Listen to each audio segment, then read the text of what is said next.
جب گناہگار بندہ استغفار کرتا ہے تو اللہ رب العزت کو بہت زیادہ خوشی ہوتی ہے۔ اس لیے اللہ رب العزت نے عرش پر لکھوایا ہے کہ میری جو نرمی ہے، میری جو محبت ہے۔ اعوذ باللہ من الشیطان الرجیم، بسم اللہ الرحمن الرحیم۔ شروع کرتی ہوں اللہ کے بابرکت نام سے جو بڑا مہربان اور نہایت رحم فرمانے والا ہے۔ لاکھوں کروڑوں درود و سلام ہو کملی والے آقا محمد مصطفیٰ صلی اللہ علیہ وآلہ وسلم پر، جو خاتم النبیین ہیں، جو خاتم المرسلین ہیں، جن کے بعد نہ کوئی نبی ہے نہ رسول ہے۔ لاکھوں کروڑوں درود و سلام ہوں اہل بیت پر۔ السلام علیکم ورحمۃ اللہ وبرکاتہ۔ آپ دیکھ رہے ہیں میرا یوٹیوب چینل قرآنی ولاگ۔ اللہ والو، آج کی ویڈیو میں آپ کو استغفار کے معجزات بھی بتاؤں گی اور استغفار کی تسبیح پڑھنے کا صحیح طریقہ بھی بتاؤں گی۔ بہت سارے میرے بہن بھائی استغفار کو غلط طریقے سے پڑھتے ہیں۔ اللہ والو، اگر کسی نے اپنے رزق کو بڑھانا ہے، اگر کوئی شخص یہ چاہتا ہے کہ اس کے رزق میں برکت اور فراوانی آئے، وہ استغفار کو پکڑ لے۔ نبی کریم صلی اللہ علیہ وآلہ وسلم سے جب صحابہ کوئی ذکر پوچھتے تھے تو آپ یا تو درود ابراہیمی بتاتے تھے یا پھر استغفار بتاتے تھے۔ یہ صحیح حدیث سے ثابت ہے۔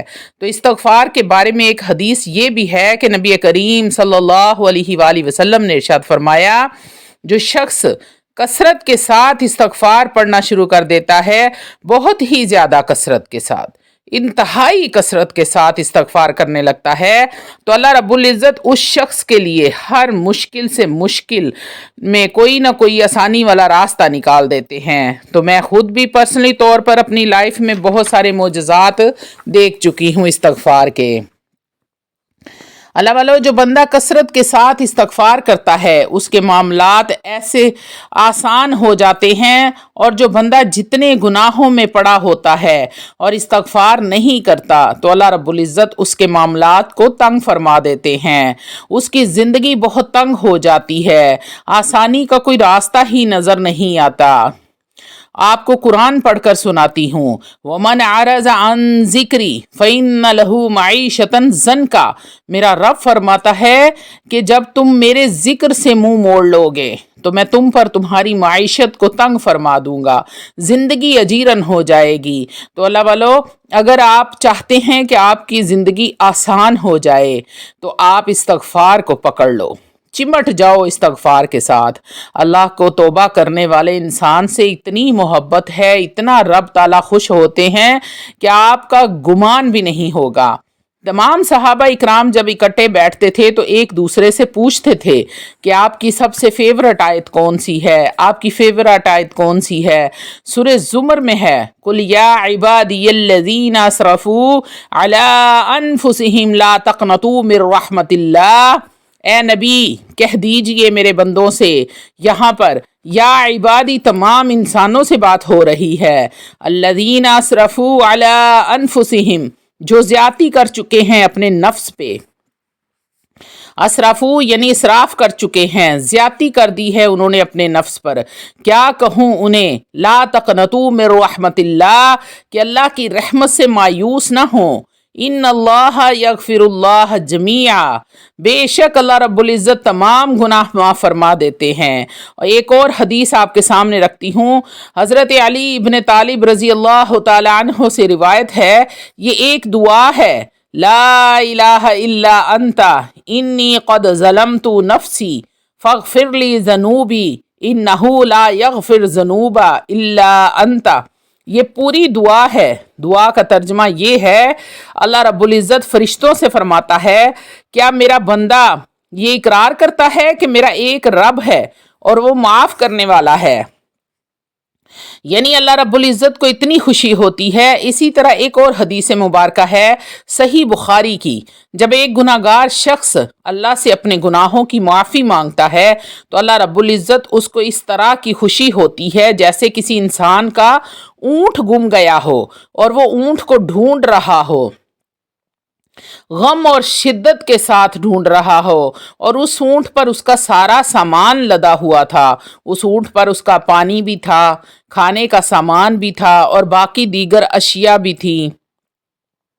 کہ اچانک سے وہ گم ہو گیا اور وہ شدت غم سے نڈھال ہے اور اسے ڈھونڈ رہا ہے، پاگلوں کی طرح ڈھونڈ رہا ہو، اور اچانک سے وہ اونٹ اسے کے سامنے چلتا ہوا نظر آ جائے تو وہ خوشی میں آپے سے باہر ہو کر کہتا ہے، اے اللہ، میں تیرا رب ہوں اور تو میرا بندہ ہے۔ خوشی کے مارے یہ الفاظ اس کے منہ سے غلط نکل جاتے ہیں۔ اتنی خوشی ہوتی ہے کہ اسے سمجھ ہی نہیں لگتی کہ اس کے منہ سے کیا نکل گیا ہے۔ اللہ رب العزت کو اس لیول کی خوشی ہوتی ہے جب کوئی گناہگار بندہ اپنے رب سے توبہ کرتا ہے، جب گنہگار بندہ اللہ جل شانہ کو پکارتا ہے۔ ہمیں تو شیطان نے اتنے وسوسے ڈالے ہیں کہ تو اتنا گناہگار ہے، تو اس قابل ہی نہیں ہے کہ تیری بات اللہ رب العزت تک پہنچے یا پھر وہ سنے اور تجھے معاف کرے۔ اللہ والو، حدیث تو بالکل اس کے برعکس کہہ رہی ہے۔ حدیث تو کہہ رہی ہے کہ جب گنہگار اس بندہ استغفار کرتا ہے تو اللہ رب العزت کو بے حد خوشی ہوتی ہے۔ ابھی جیسے میں نے آپ کو اونٹ کا واقعہ سنایا، جتنی اس بندے کو خوشی ہوتی ہے اتنی ہی رب العزت کو ایک گنہگار کی معافی مانگنے سے، استغفار کرنے سے خوشی ہوتی ہے۔ اس لیے اللہ رب العزت نے عرش پر لکھوایا ہے، میری جو نرمی ہے، میری جو محبت ہے، میری جو رحمت ہے، وہ میرے غصے اور جلال پر حاوی ہے، میرے غضب پر حاوی ہے۔ اور اللہ رب العزت قسم کھا کر فرماتے ہیں کہ میرا بندہ جب کوئی مجھ سے استغفار کرتا ہے، مجھے میری رحمت کا واسطہ دیتا ہے، تو مجھے اپنی عزت اور جلال کی قسم کہ میں اس کو معاف فرما دیتا ہوں، کیونکہ میری رحمت میرے غصے پر، میرے جلال پر حاوی ہے۔ اور جب میرا بندہ مجھے میری رحمت کا واسطہ دے کر مجھ سے اپنے گناہوں کی معافی مانگتا ہے تو میں اسے معاف فرما دیتا ہوں۔ اللہ والو، اگر ایسا اللہ رب العزت ہمارے گناہوں کی فوراً سے پکڑ کرنا شروع کر دے تو شاید ہم میں سے کوئی زندہ ہی نہ بچے، تو شاید ہم میں سے کوئی اس زمین پر چل ہی نہ سکے۔ تو خود سوچیں کہ اللہ ہمیں کتنے موقع دیتا ہے۔ آپ یہاں سے اندازہ لگا لیں کہ خالد بن ولید کو موقع دیا اللہ رب العزت نے، ایک ٹائم پر وہ دشمن ہے نبی کریم صلی اللہ علیہ وآلہ وسلم کا، اگلے ہی ٹائم پہ وہ ایسے کمانڈر بنے کہ سیف اللہ کا لقب ان کو دیا گیا، حالانکہ پہلے ٹائم پر گناہ کر رہے ہیں، نبی کریم صلی اللہ علیہ وآلہ وسلم کے خلاف کھڑے ہیں، ان پر تلوار تان کے کھڑے ہیں۔ اس سے بڑا گناہ اور کیا ہے؟ بہت بڑے بڑے گناہ لوگوں سے ہو جاتے ہیں، لیکن اللہ رب العزت کی رحمت کا دروازہ ہمیشہ کھلا رہتا ہے۔ اللہ کی رحمت کا دروازہ کبھی بند نہیں ہوتا، انسان خود دروازہ بند کرواتا ہے، اللہ رب العزت کبھی دروازہ بند نہیں کرتے۔ آخر میں بات کرتے ہیں توبہ کے بارے میں۔ یہ بے حد ضروری ہے کیونکہ توبہ ایک بہترین عمل ہے، ایک بہت بڑا عمل ہے۔ یہ ہمارے باپ حضرت آدم علیہ السلام کا عمل ہے۔ سفیان ابن عیونہ رحمۃ اللہ جو بھی گناہ کرتا ہے، سفیان ابن عیونہ رحمۃ اللہ فرماتے ہیں جو بھی گناہ کرتا ہے خواہش کی وجہ سے، ہمیں اللہ رب العزت سے امید ہونی چاہیے کہ اس کا گناہ معاف ہو جائے گا، کیونکہ ہمارے باپ حضرت آدم علیہ السلام نے خواہش کی وجہ سے، اللہ نے منع کیا کہ اس درخت سے نہیں کھانا، نفس پر کنٹرول نہ رہا، خواہش کی وجہ سے وہ پھل کھا لیا اور گناہ کر بیٹھے۔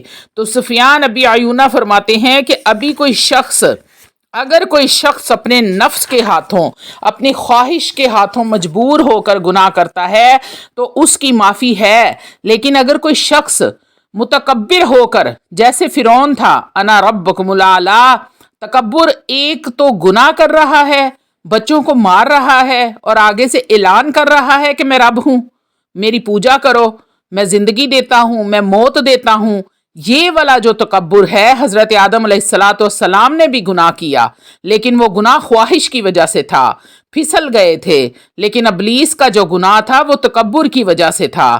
تو اگر آپ کسی کو گناہ میں مبتلا دیکھیں تو اس کو پہلی بات کہ جج نہ کریں، کیونکہ وہ شخص سٹرگل کر رہا ہے، وہ کون سا تکبر میں کر رہا ہے۔ ایک صحابی آئے نبی کریم صلی اللہ علیہ وسلم کے پاس اور آ کر کہنے لگے کہ یا رسول اللہ، نجات کا کوئی راستہ بتا دیں۔